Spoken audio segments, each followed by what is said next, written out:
বৃষ্টি মাথায় নিয়েই আমরা বাড়ি থেকে বেরিয়ে পড়লাম। কোথায় যাচ্ছি তার জন্য তো ব্লগটা তোমাদের দেখতেই হবে। আমরা এখন ক্যাবে করে চলে এসেছি হাওড়া স্টেশনে। যদিও এখনো ঢুকিনি, দেখতেই পাচ্ছ হাওড়া স্টেশনের খুব কাছে চলে এসেছি। আর বাইরে এত জোরে বৃষ্টি পড়ছিল, চারিদিক কিন্তু জলমগ্ন। এই মুহূর্তে কলকাতার অবস্থা কি তোমরা প্রত্যেকেই জানো। তারপরেও আমরা ঘুরতে যেতে এত ভালোবাসি যে বৃষ্টিকে উপেক্ষা করেই পরিবারকে নিয়ে চলে এলাম হাওড়া স্টেশনে ট্রেন ধরবো বলে। রাত তখন ঘড়ির কাঁটায় বাজে 11টা। তারপরেও ট্রেন কিন্তু এখনো আসেনি।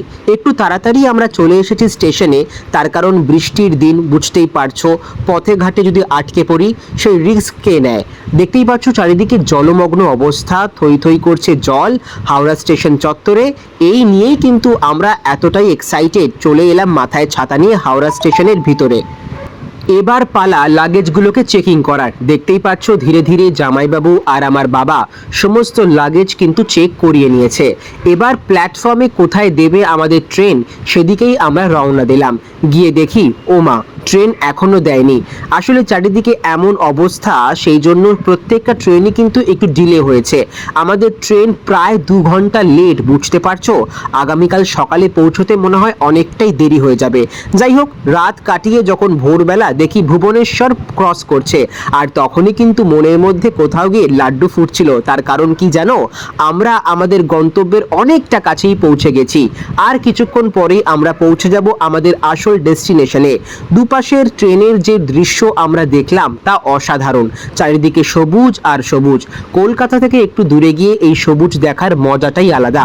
যারা আমরা কলকাতায় থাকি তারা এত সবুজ দেখতে পাই কোথায়।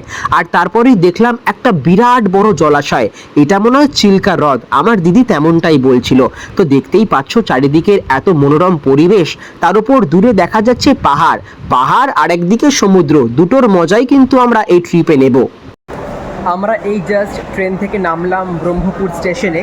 যেমনটা তোমাদের গতকাল বলেছিলাম যে আমাদের রাতে ট্রেন ছিল, কিন্তু ট্রেনটা 2 ঘন্টা লেট ছিল। তাই আমাদের এখানে আজকে পৌঁছানোর কথা ছিল সকাল 7টা থেকে 7:30টার মধ্যে। এখন প্রায় বেজে গেছে 9:30। তো আমরা খুব লেটে চলছি।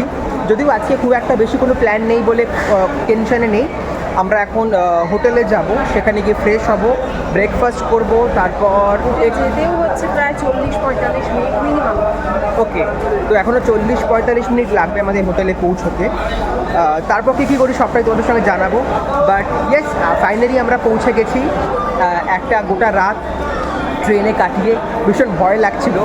সারা রাত্রি ঠিক করে ঘুমোতে পারিনি, মানে মাঝে মাঝে চোখ খুলে দেখছিলাম যে ঠিকঠাক যাচ্ছে কি না। তো টাচউড পৌঁছে গেছি আমরা। তো চলো আমাদের সঙ্গে থাকো। আর দিদি কতটা এক্সাইটেড? এক্সাইটেড, আগে হোটেলে পৌঁছোই। আচ্ছা, আমরা আজকে অনেক মজা করব। এই যে আমার জামাইবাবু আর বাবা লাগেজ নিয়ে যাচ্ছে। চলো, আমাদের এখন এই ফুটব্রিজটা ক্রস করতে হবে।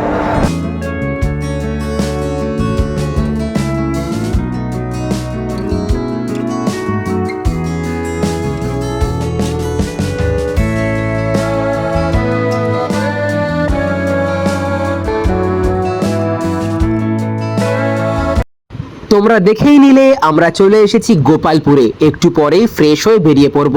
আপাতত ব্লগটা এখানেই শেষ করছি, পরে আবারও ফিরে আসছি। টাটা।